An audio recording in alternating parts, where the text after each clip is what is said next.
Somaliland waxaanu halkan idinku soo gudbinaynaa barnaamij kooban aan ka diyaarinay Saleebaan Ciise Axmed Xagle Toosiye wasiirka caafimaadka ee Somaliland waagii uu ahaa mas'uuliyiinta ugu sarreysay kooxdii Khaatume State iyo haatan uu xil wasiirka hayo xukuumadda Somaliland.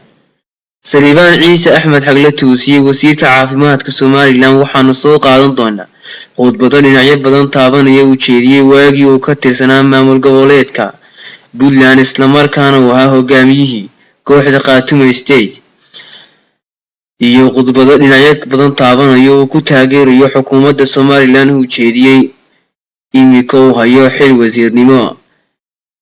Saleebaan Ciise Axmed Xagle Toosiye waxa uu dagaalo ba'an la galay xukuumadda Somaliland uu hogaamiyo mudane Axmed Silaanyo. waxaan meesha ka maqnayn khudbad taariikhi ah uu jeediyay maalintii uu soo sharaxay shirweynihii golaha dhexe ee xisbiga Kulmiye oo uu sharaxnaa xilka madaxweyne ku-xigeenimo isla markaana laga guuleystay. sidoo kale waxa uu hanjabaado hawada u mariyay Cali Khaliif Galeer oo waagaas ay ka wada tirsanaayeen kooxdii Khaatume State isla markaasina imika hogaamiyaha kooxda Khaatume State. baynu dul istaagno khudbado dhinacyo badan taabanaya uu jeediyay Saleebaan Ciise Axmed Xagle Toosiye. Puntland waxa loo abuuray in lagu badbaadiyo midnimada Soomaaliyeed. Tafaraaruqa bulshadii reer Puntland ayaa waxa ka faa'iideystay nidaam doonaya inuu Soomaali midnimadeeda kala gooyo. waxaan u taagnahay oo uga go'an midnimada Soomaaliland meel kasta oo aan u mari karo iyo si kasta oo aan ugu guulaysan karno waan sii wadaya insha Allah. waxay u taagan tahay nabad, waxay u taagan tahay midnimada Soomaaliyeed, waxay u taagan tahay calanka Soomaaliyeed, waxay u taagan tahay dawladnimo Soomaaliyeed. inta in la helo waa shaqeynaa dalka dhig.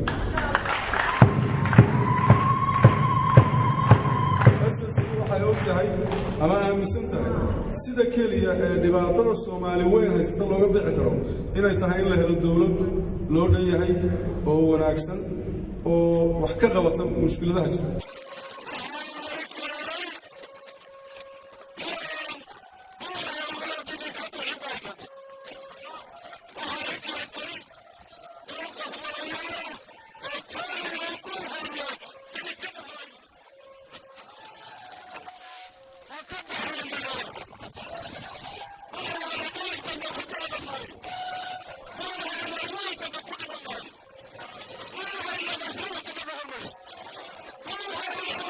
saacadu markay ahayd 6 subaxnimo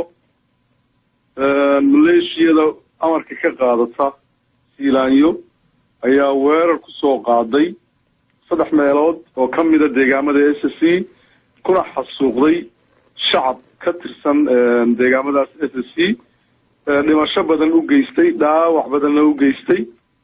dhaxfar badan u geystay. waxaan aad ugu mahadnaqayaa madaxweynaha Jamhuuriyadda Somaliland oo runtii noqday waxaan malaynayaa madaxweynayaasha adduunka wax hal teeran intay qaateen ka tagay Nelson Mandela jiray madaxweynuhu waa number 2gii aad iyo aad waxaan u sheegayaa madaxda soo socotay Somaliland in ay ku daydaan madaxweynaha oo role model u noqdaan.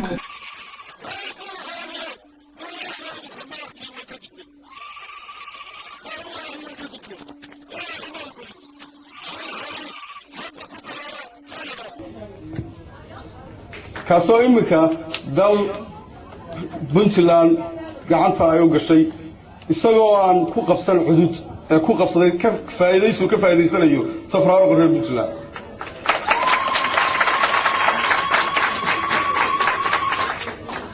waxaan u soo jeedinayaa ama u dirayaa fariin systemkaas waanu midoobaynaa waanu kugu soo soconaa dalkayagana waa kaa qabanaynaa waana kaa qabsanaynaa. Somaliland taariikhdeedu kamay bilaaban SNM waxay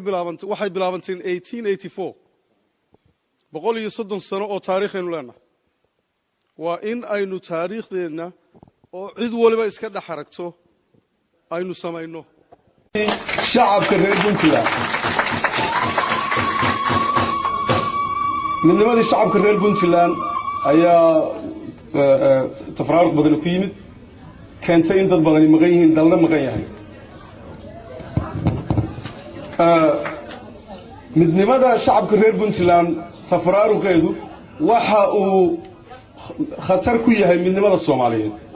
sidoo kale Salebaan Ciise Axmed Xagle Toosiye waxa uu soo sharaxay xilka madaxweyne ku-xigeenimo ee shirweynihii golaha dhexe la qabtay sanadkii la soo dhaafay bishii November Salebaan Ciise Axmed Xagle Toosiye maalintaasi laga guuleystay waxa uu halkaasi ka jeediyay khudbad dhinacyo badan taabanaysa isla markaana waxa uu door xulay xukuumadda Somaliland sidoo kale waxa uu madaxweynaha Somaliland ugu baaqay in wax ka bedelo siyaasadda lagu xukumo xisbiga kulmiye isagoo ugu hambalyeeyay in uu yahay hogaamiye fiican isla markaasina uu tusaale ugu soo qaatay hogaamiyaasha geeska Afrika ugu caansanaa Nelson Mandela waan tartamay waa la iga guuleystay laakiin guul darradu marbay guul tahay